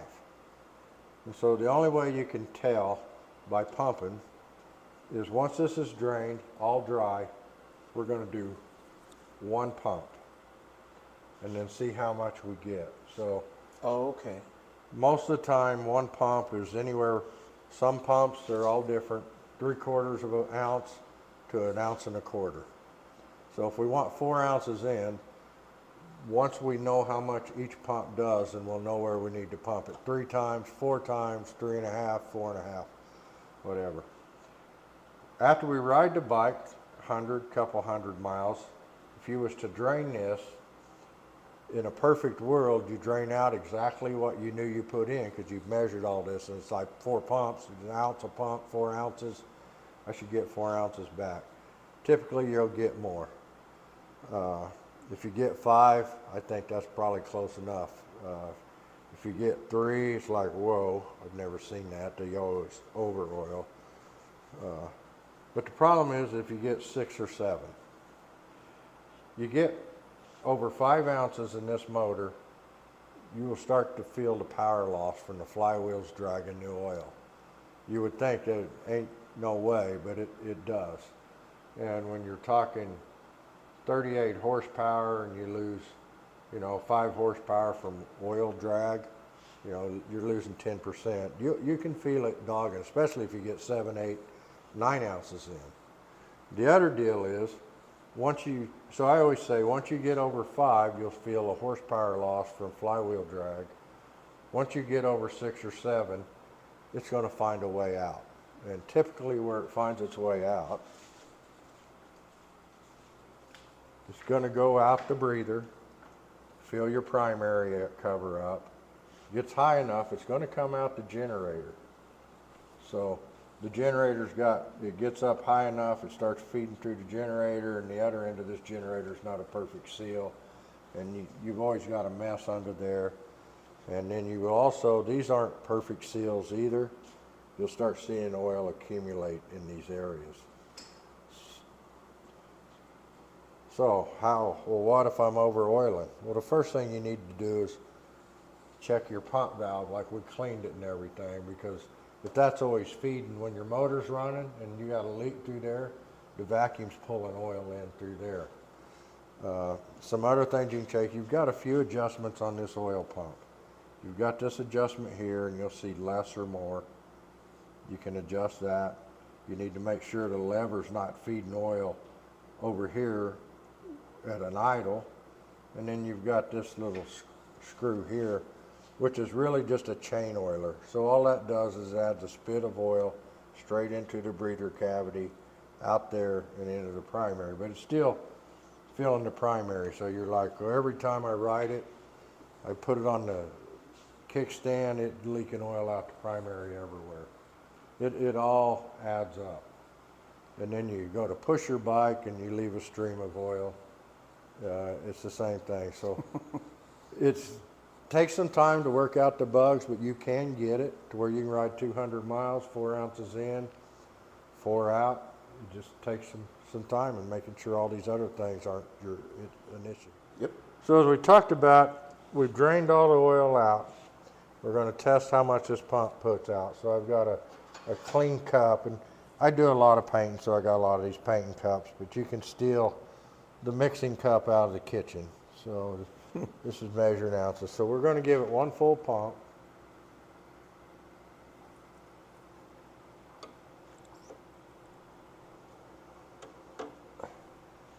And then it's like watching paint dry. So the oil went through here, into the motor, now it's working its way around the flywheel and starts draining. So it's going to take a little bit. But I wanted to talk about, a lot of people say, well, I pump oil when it's hot outside, or when it's going up a hill, I pump oil because that's what the owner's manual says. I know the original owner manual said that, but the original owner's manual also said, pull your heads off every 1,000 miles and clean all the carbon off. And we're not going to do that. So we're not going to pump. There's no need to pump oil in after you've done the initial fill, as long as you have faith in everything that we just talked about. The other thing is, some people, when we go for a ride like me and Jose's getting ready to do, we stop for lunch, I will drain my oil because I always want to see where I'm at. So I want to see if I'm 4 ounces, 6 ounces, or whatever. Just so I kind of know as we're riding. A lot of people, I drained it this morning or yesterday or whatever. That's your call. If it gets too much oil, it's going to smoke. Some people like that. Some people mix oil in their gas so they can't tell because it smokes all the time. I'm just giving you some options and trying to keep you out of trouble from over oiling or under oiling.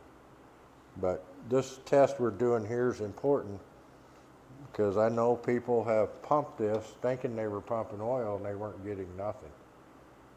So, which is an issue either with this pump valve, the leathers, or could have been out of oil to begin with. But So we're going on a ride. Jose was asking how much oil. This tank will hold around 3¼ quarts, 3½ quarts. I can't remember what the owner's manual says, but in my head, I just think a quart, you know, every 150 miles.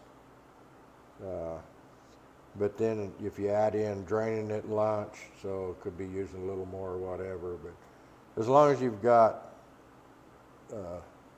we're going to be riding 150, 200 miles a day. We fill this up. We shouldn't have to even take any oil with us till we get back. So I figure about 300, 350 miles on a full tank of oil.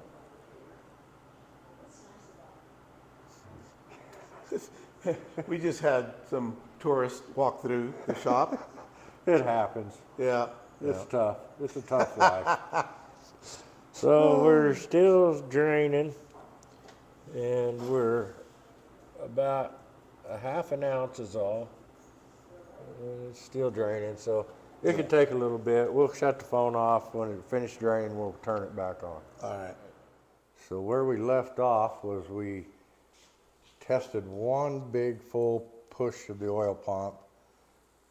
After we had drained everything really well, we set this little measuring cup under there to see what one full pump is on this bike. And it's right just a tad less than 1½ ounces. That's a really, really good pump. So if you want 4 ounces, how many pumps are you going to put in? 3. Roughly. Perfect. That'll give me 4½. Yeah, that'd be perfect. Yep. So that's where we're at there. So I'm going to shut this off now. Something I always do because I forget. Did I drain it? Did I pump it? Did I drain it? Did I pump it? And you don't want to take off without putting oil in it. So to remind myself, every time I drain a bike, I do this. So when we get done, we get on the bike. It's like, what's this yellow tape? Oh yeah, I don't have no oil in it. So I'm gonna lower this lift a little bit. We're gonna attack this front brake cable. We got a lot of things going on here. It's slack and it sticks. So Oh yeah. we've got about out, but we can adjust some more here and get slack out. And then we're gonna attempt to oil this cable. This is a newer style oiler than what a VL came with, but it's got a little ball there, and the idea is to press a little oil in that ball and let it run down. I'm going to take this off, make sure there's a perforation in the cable. Then we're just going to take a needle and we're going to put some kind of oil in here and get it to quit sticking, get some brake feel back. And then that's really about where we're at. This morning early, I went ahead. Jose likes to have an external charging system, so put that in his battery box, put his battery back on, tested it. We're going to work on this brake a little, and then we're going to test ride it and then feel the brakes. If we had a lot more time, we would pop these wheels off, we would re-grease the wheel bearings, we would inspect the brake shoes, inspect the springs, all of that. But we're kind of running out of time, and we're only going 500 miles. I don't know, we 10 trips to the gas station's 500 miles. We do that all the time. So I guess one thing, since we're showing zoom up here, people are going to ask you what that block of wood is. That's actually NOS, Harley, original OEM, original equipment manufacturer, ride control spacer. It works for Jose, it works for me. I've ridden this bike, you can hands off it, so I'm not taking it out, but he says it wants to lean back, this here, so something's probably foobarred in this here rod. I was wanting to make sure things weren't bent, and the way I do is I look at the space between here. And you've got, for VL, really great spacing. a lot of times when you look at these, one side will be that close and the other one wide. That's indication that the forks are bent, usually in this area here, and it is tough to get straight again. But this one's pretty good. All right, so we're gonna take this off. And like I say, this is a newer style oiler. The a VL one's like a long deal. It's got a thing you roll to the side to oil your cables. One thing that, you know, a lot of people miss on any motorcycle, not just VLs, but especially VLs to me. Yeah. Anytime you have metal on metal, Yes. it needs lubricated. And it's amazing how much difference that makes on a brake system. And by that I mean, this is, you got a metal underneath this sleeve, and then a metal wire that runs through. That really needs to be lubricated. Every point that the metal touches metal on the brake shoes, you'd be Yes. amazed at how much just a little bit of grease on them pivot points, the spring points, everything will make a difference in the brake feel. It's crazy, but like I say, every metal on metal should have a dab of lubricant.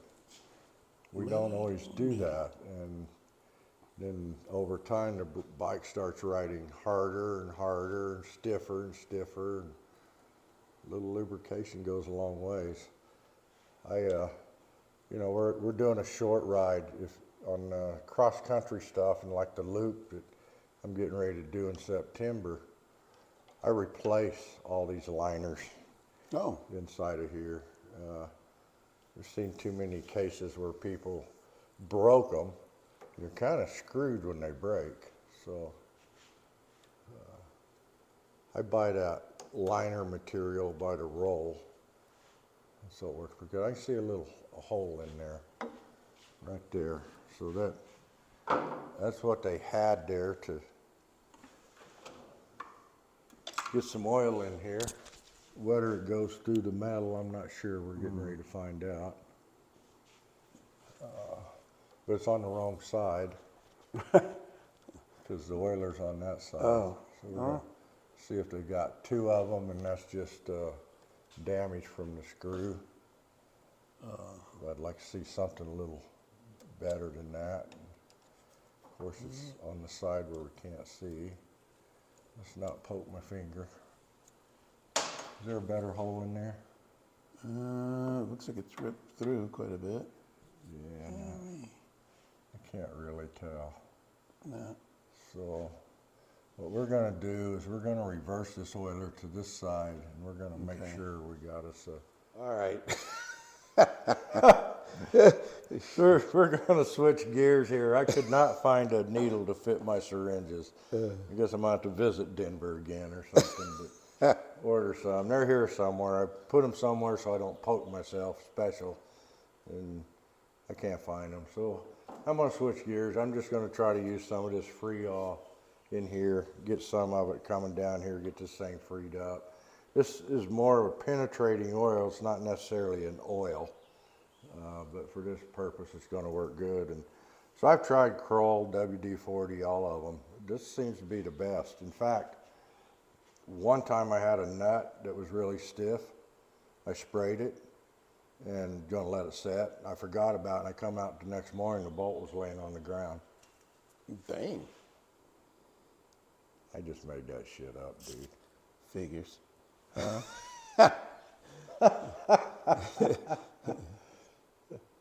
Somebody else told me that. It's not an original. Oh.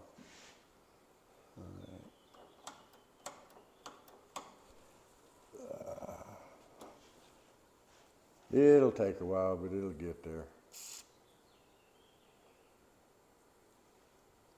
In the meantime, we'll oil up the whole bike so it don't rust this winter. Working with this here, it'll take time, patience. We don't have any. So while that's doing that, I'm gonna go ahead and adjust the slack out of here. And there's a couple ways you can do it. You can take this fitting off. You can pull that cable some more, or you can just adjust it here. and get that slack out there, and that's what I'm going to do for now. So you can adjust this all the way down to where, you know, it's bare metal, but eventually you run out. This here is going to extend out like that, and then you'll run out and you won't have no room. But we got plenty of room to work. So we're going to loosen this lock nut here, or somewhat of a lock nut, like that. And then we're going to turn this one, and it's going to start crawling down here. No, this is the lock nut on the bottom. Trying to get it. It's usually the other way around. You can't find a place to video? I can't get the angle. Your hands are in the way. Sorry. Big old hands. Not really. Not like Donald Trump. Oh. So I'm going to turn this one. It's threaded onto the cable, and then it's going to start pulling the slack out. Theoretically. Okay. That's the idea here. The problem is if it's really stiff, Yeah. which we're going to help that.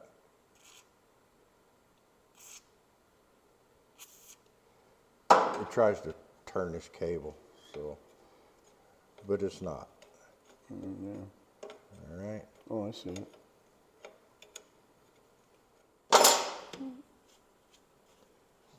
Feel it now, Hoss. All right.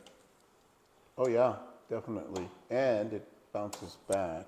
Well, it's going to bounce good. back a lot better when we're done. Okay, cool. No, that's perfect. All right. So the real trick will be to test drive it. Okay. And tighten this back up for now, and it's a good starting point for sure, and certainly night and day compared to what you had. Oh, hell yeah. Bringing it out of the van, backing out. I was like, whoa, no brakes. So I had a guy the other day ask me about this big nut here on this brake, and if you can see, I can move this a little. Yes. It really needs to be that way. On this side of the rocker is a washer, a real thin washer, and a spring. They put that there so that it floats. It needs to float a little. So when you tighten this, it doesn't have to, well, your axle's loose. I'm glad we caught that. Oh, shoot. This doesn't have to be that tight. This does have to be tight. And there should be a cotter key in it to keep it from loosening up. So we'll tighten that up. I think we're missing a cotter key. Yeah, it's missing a car. See, I did Oh, that with boy. my fingers. So That wouldn't you have get been ready good. for a ride like Jose's going to do. We're going to take a wrench and we're going to put it on everything. Just like we found on the tank bolts, now we found here. Yeah. The way Jose rides, shit vibrates off. He rides hard. So we need to take a wrench to everything, and we will. All right. And then, so we're going to finish lubricating this for a while. In the meantime, we'll take a wrench to some nuts and bolts, and then we're going to do some test riding. Okay. Make sure I don't lose stuff along the way. So I probably need this. Caution, parts may fall off. After we found the front axle nut loose, hand tight, I give Jose a handful of wrenches and said, go over every nut and screw and everything on this whole bike and see if they're loose. It was kind of funny because he got excited when he actually found a tight one. The only thing that was tight was stuff that we've worked on recently. So in the meantime, I put a cotter key. I got this tight. Got a cotter key back in the axle, so we're good to there. Then, so whenever I get a bike in here, especially Jason buys these bikes, we don't know if they run or not. We do the basic things, about the same stuff that we're doing to Jose's to get ready for this ride. But another thing that I'll do, after we go through the carburetor, check for intake leaks, know I'm happy there, then we're going to check for spark. And the easy way I do it is I take the plugs out, put the back on, ground the plug against the head. I've rolled this over so that the points are open. And I can't get Jose to hold these while I do this. No, So I'm not we're gonna holding do them. it this way. So I'll turn the key on, and then I'll just short the points out like, you know, you would normal, and see if I got spark at the plugs. Hopefully you can see that, but Yep, that one's got it. pretty good spark. Actually, I can hear it. Oh, I can see them. If you can hear it, that's always a good sign. So we know we've got spark, we've got a good battery, we've got good coil, we think we got a good condenser. We're gonna put a little copper coat on these plugs so we don't strip the threads and it seals better.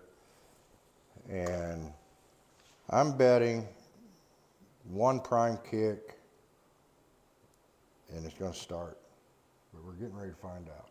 All right. Dabba-doo, you just like Fred Flintstone. It's, never mind. All right, put some oil, pumped it, 3 pumps, put a little gas in it, and even though this bike was running when it came in, well, at least it was running 4 or 5 months ago, we've had a lot of stuff apart, so you never know. We've had the carburetor apart, so I'm gonna turn the gas on and let it sit for a minute, make sure it's not running out all over the floor. And then we're gonna see if we can start it. So I'm gonna choke it. Everybody has their own procedure. I'm full throttle. I'm gonna do one good prime kick. It didn't really feel like I got a good kick, so I'm gonna give it another one. And we're gonna find out. I'm gonna give it half choke, full retard. At least that's the plan. Turn the key on. Hope for the best.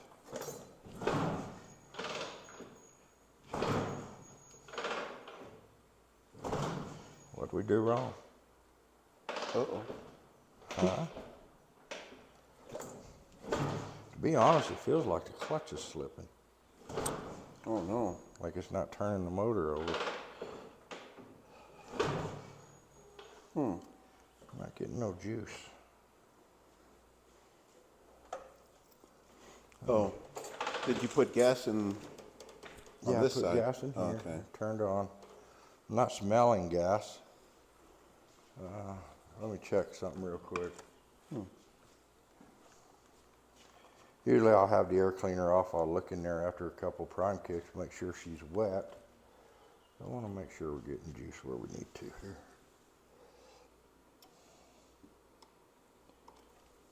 Turn the meter on helps. Yeah, we're doing good there. So we got spark, so it's got to be a fuel issue. I'm gonna take this off. I'm gonna start these from the beginning because I don't know where they're at. All right, so I go start with on the low speed, 4 full turns. I know I'm gonna be pinching in a lot, but it always starts better when that's out. This high speed, it's way out. I'm gonna give it 1.5. That's what most linker people would do right there. Okay.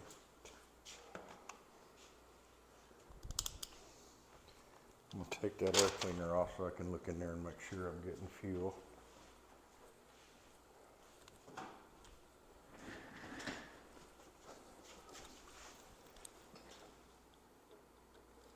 I'm glad I didn't bet. No, man, you'd have lost again. Twice in 2 days. I'm usually not a gambler, I'm more of an investor.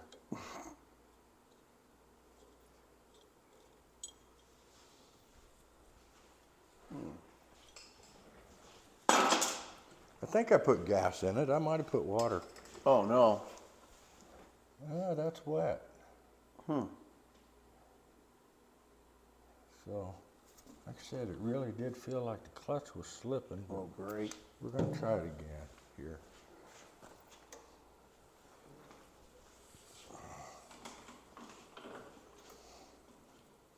It just rolls too easy.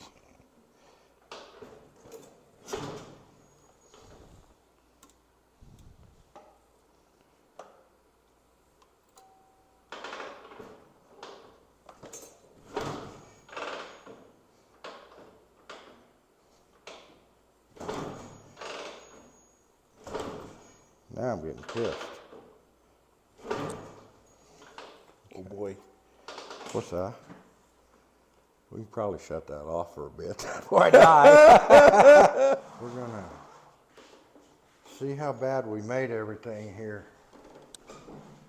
Mainly I want, after the brakes and the clutch, I found some things adjusting the clutch.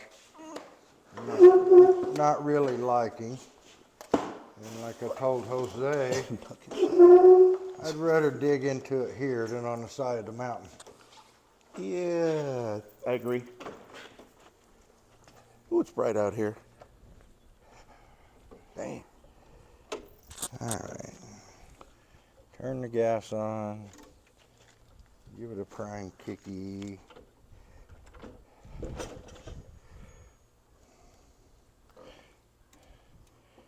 Gas running all over the place. Ho-ho! One kick.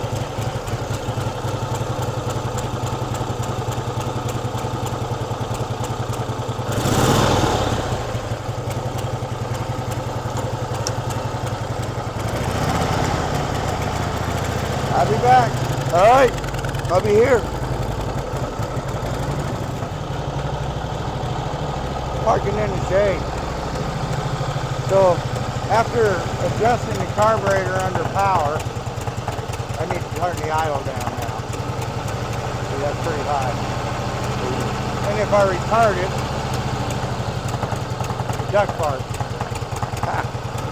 But clutch worked good. I don't know if I want to mess with it or not. What about the brakes? This one's a spongy, Yeah. but it's there. Okay. And the back one, it's spongy too. But it stopped. I may adjust the back one some more. All right.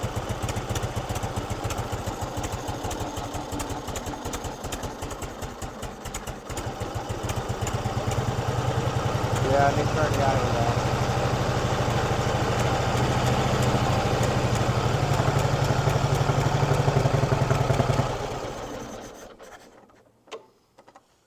All right. So we're getting somewhere. But it's a good start. I don't know what to do about the clutch. Yeah. Well, yeah, I do know. I'm gonna fix it. Here instead of on the mountain. Yeah, On the side of the road.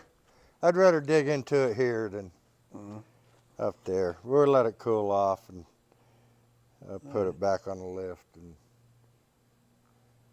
Cool. while you download stuff, I'm gonna go into that clutch. Okay. All right. Sounds like a plan. Tired of this fucking bike. Wait a minute. We're gonna bleep that out. Will it start? Yes. It will. Yeah. Oh! Whoa! Man, did it start? Sound like a shotgun. I didn't turn the idle down yet. Oh, let me go get a screwdriver. Lost in there? Yep. Everything.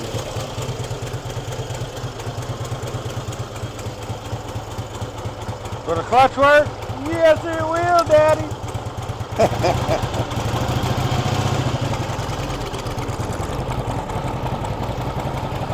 Here he goes.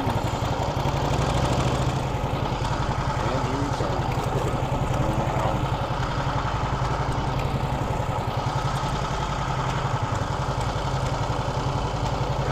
Wahoo! I'm happy. Cool. Little fart taking off.